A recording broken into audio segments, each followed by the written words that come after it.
Glad to know you're still with us. This is Sports Tonight, reaching you live from Channels TV Sports Center in Lagos, Nigeria. Let's talk about football transfer now. We love it when it's happening around us. Yeah, Gambo Mohamed. I think he has given virtually everything to Kano Pillars. He has joined Plateau United now. Some persons are asking questions, but I said this is the experience right there that Plateau has gotten.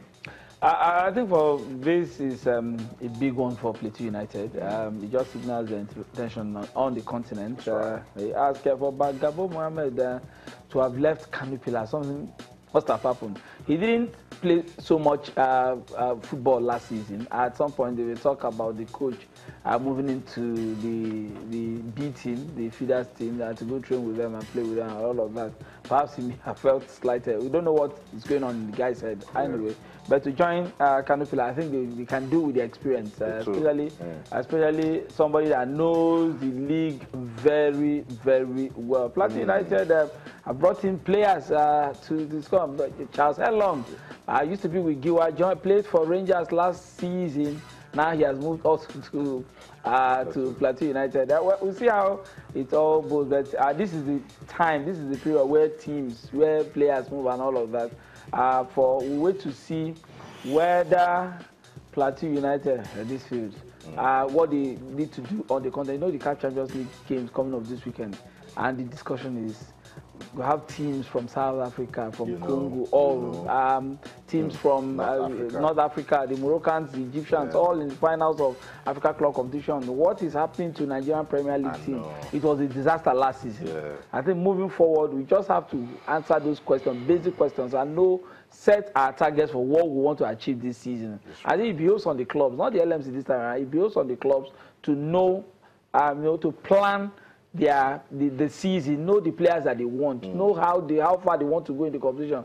Or I don't know whether some of them will just let's just try and see if we can. If not, let's just come back to it. Because if not, how do you talk about football on the continent without Nigerian teams? Well, we've been talking about it in the last 2-3 years. Appreciable impact. It's something that should worry anybody that follows Nigerian football. What's going on? It is what you sow, you reap. And when that picture of Plateau United and Enugu Rangers was being played, I was sort of the pitch. Yes, that's one thing that the Plateau State government needs to give attention to.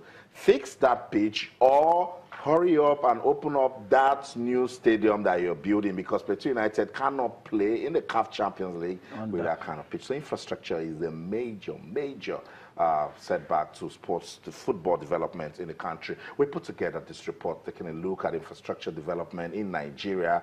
As it is, it's a big setback, but we must get out of it. We'll be right back. Don't go anywhere. A start to the game. Both sides not willing to give their... These are pictures from the friendly match played in June 2011 between Nigeria and Argentina. Bit of skill from Joel Obi, still the chances on Uche! Playing tough looked good, scoreboard was functional, the Abuja National Stadium was beautiful.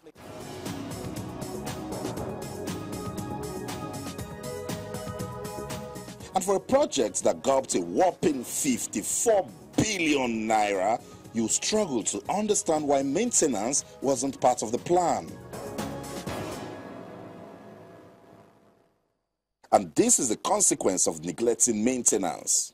Give the contract to a specialist company to carry out the maintenance, and after 2-3 years, the governor goes out. The next guy that comes in can say, no, we don't want this guy.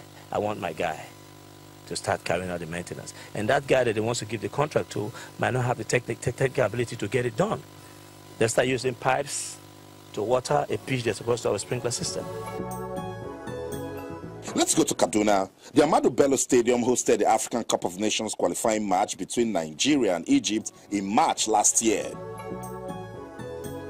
Weed has now taken over the place of spectators. The governor have given approval for the ministry to go ahead to establishing what we refer to as neighborhood sporting arenas. Good plans by the state government, but if it's not executed by professionals, it will only result in more damage. Welcome to the Nnamdi Azikiwe Stadium, Enugu. From the main entrance, this facility is begging for attention. This is the home of Enugu Rangers. From a distance, the playing tough looks good. But when it rains, the problems are exposed. And I remember when Rangers qualified for Champions League just last year, NFF said, or CAF said, they cannot play this match here. Why? They say they don't have press center, they don't have toilets, facilities, and a lot of other things that's supposed to be to make it a standard stadium. It is only when you bring in the private sector who will invest and want to get profit that he will reignite it the way he runs his own private business.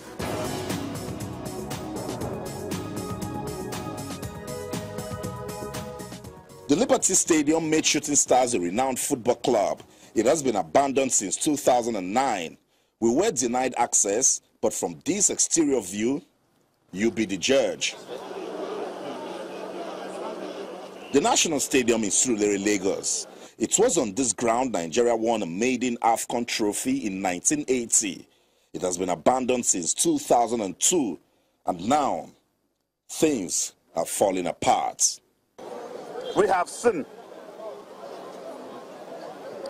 the edifice is in a sorry state.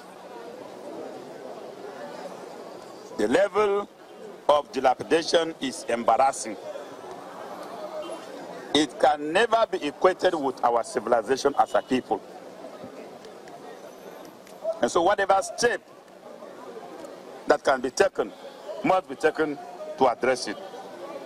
We should be having matches in National Stadium. I cannot wait. Why wouldn't I want to lead them out from the tunnel as president and go and shake their feet and look at this National Stadium that I revered so much as a child? So it's my dream to see them play here, and whatever recommendation that you think, I think I'm going to have an input. It's not a total failure for infrastructure in Nigeria. Lagos State has started renovation works. Akwa Ibom also has a standard stadium. Benue, Katsina are also doing good. And so that's it. For any country sports to win, infrastructure development must be top-notch. This national stadium in Lagos has produced and featured world-class footballers. And so you start wondering, how did the country abandon it to get to this state? And that right there is a major problem of sports in Nigeria. And until that problem is solved, it will remain a problem. From the National Stadium in Lagos, Nigeria, Austin Okonakpan, Channels Television News.